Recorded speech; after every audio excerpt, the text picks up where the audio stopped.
அதிமுக முன்னாள் எம்பி மீது நடவடிக்கை எடுக்க இபிஎஸ் திட்டமிட்டிருப்பதாக கூறப்படுகிறது. செங்கோட்டையனுக்கு ஆதரவாக செயல்பட்டதாக இந்த நடவடிக்கையை மேற்கொள்ள திட்டமிட்டிருப்பதாக கூறப்படக்கூடிய நிலையில் விவரங்களை வழங்குவதற்காக செய்தியாளர் சுபாஷ் இணைகிறார். சுபாஷ், விவரங்கள் பகிர்ந்துக்கலாம்.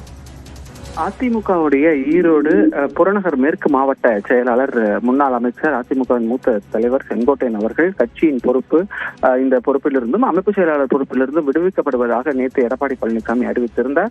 அதே போல அவருக்கு உறுதுணையாக இருந்த அந்த பகுதியை சார்ந்த ஒன்றிய செயலாளர்கள் எல்லாம் நேற்று அவங்களுடைய பொறுப்பிலிருந்து விடுவிக்கப்பட்டாங்க. அதுக்கு பதிலாக மாற்று நிர்வாகி, அதாவது அந்த புறநகர் மேற்கு மாவட்ட ஈரோடு பகுதியை சார்ந்த புதிய நிர்வாகியாக ஏ.கே. செல்வராஜ் அவர்கள் இந்த தொகுதி மேட்டுப்பாளையம் தொகுதி சட்டமன்ற உறுப்பினர் அவர் நியமிக்கப்பட்டார்.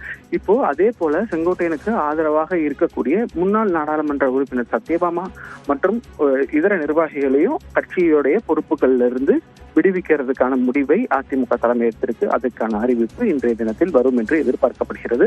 தொடர்ச்சியாக செங்கோட்டையன் அதிமுகவின் தலைமைக்கு எதிராக செயல்படுவதாகவும் அவருக்கு ஆதரவாக இருக்கக்கூடிய நபர்கள் மீதும் இந்த நடவடிக்கை எடுக்கப்படும் என்று அதிமுக தலைமை சொல்லி இருக்கிறது.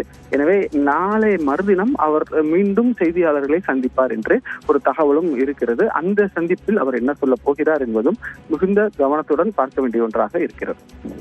விவரங்களை வழங்கியதற்கு நன்றி சுபாஷ்.